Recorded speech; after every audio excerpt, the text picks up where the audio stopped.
Hi everyone, my name is Rachel Zhang. I use she, her pronouns, and I am the co-founder and operations officer for the Rochester Community Initiative, aka RCI, and we are a youth and BIPOC-led nonprofit dedicated to serving our community through different avenues of social justice, focusing on youth empowerment and education, and serving underprivileged communities.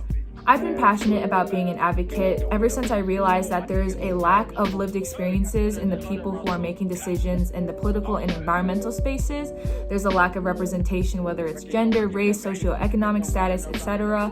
And I think it's really important that the people who are directly facing these issues are the ones who are coming up with the solutions for them because they actually know what's going on. So I've always wanted to play a role in, giving those people a platform to speak on and making sure that they're put in those positions of power where they can, hold that influence and make those big decisions. My journey being an advocate in the environmental movement as well as in social justice has definitely had its ups and its downs.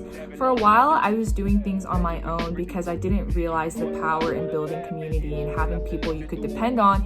And that made things really isolating and really difficult because anytime I came across a barrier, I had nobody to turn to, nobody that I could talk to and figure out what our next step would be. So this past year, after starting RCI with my friends, it's been incredible seeing what having a tight-knit community can do for you, because it's a group of young, diverse people with shared lived experiences who you can bounce ideas off of. And with such a large group of people, people can't really, ignore you anymore. They have to take you seriously. And that's made, activism and just fighting for different movements a lot easier because you just have a community around you that, can go into different sectors and make sure that you have the biggest impact as possible. I think my favorite people in the work industry I'm in, aka the nonprofit sector, have to be my co-founders of RCI, which is extremely biased of me, but I can't help it. I've worked with them for over a year, almost every single day. And, we started a nonprofit together during COVID. And we also weren't intending on starting a nonprofit last summer. It was just something that happened naturally. And I don't think I could have done it with any other group of people because they have so much tenacity, are so authentic, and just genuinely want to interact and build up our community. And they're so selfless. I mean, we do 40-hour work weeks and we haven't gotten paid at all. Like, all the money that we get through donations and grants, we just put it back into the projects that we do.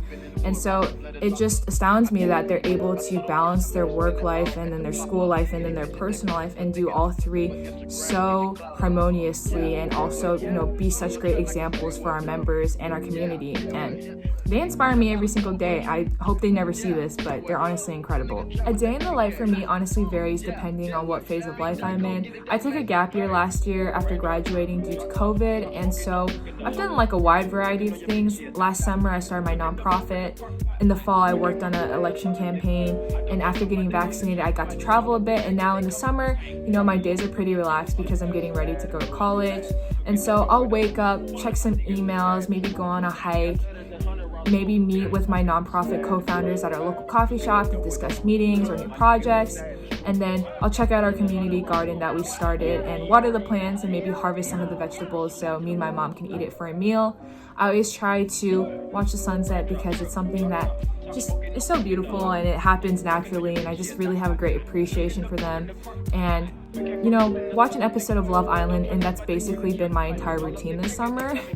I think there's a huge intersection between taking care of my mental health and being involved in activism, because when my mental health is not doing well, the last thing that I want to be thinking about are those big all-consuming topics like the climate crisis and the existential dread that comes with that, or systemic issues that are deeply rooted in our society. It takes everything in me just to go about my daily routine. So it's really important for me to not get burnt out and to take good care of my mental health, because when I'm doing well, I am able to think more creatively, I'm able to, communicate better, and I'm able to, focus on things that go beyond my individual self. So it's really important that from time to time I take a step back and evaluate whether or not I'm sacrificing my mental health for the sake of productivity, when in the long run, that's just not good. I think it's really important to integrate creative outlets and hobbies when it comes to one's mental health journey, because we focus so much on work, progress, productivity that I think we forget that we're all just individuals who are trying to make our way in a world that is so hectic and so, competitive.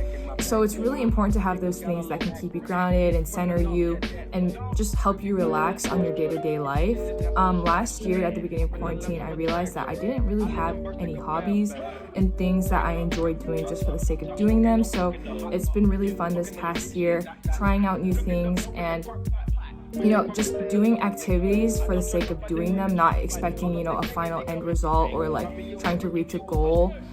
It's just like painting, hiking, reading, just fun activities that I do for the sake of my own enjoyment. I think my biggest piece of starting advice to anyone who wants to become involved in activism is to remember why you do the things you do, the communities that you want to serve and the people that you want to represent, because this will not only keep you motivated during those hard moments, whether it's a politician disregarding your opinion, you get into an argument with a misogynist, or people just straight up don't come to any of your events.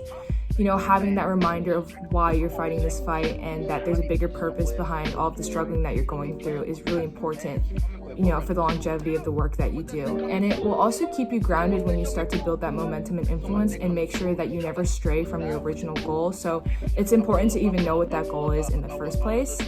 And, activism to me is all about working towards a future that serves everyone, not just an individual. So it's really important to keep that in mind and also stay grounded in the work that I do.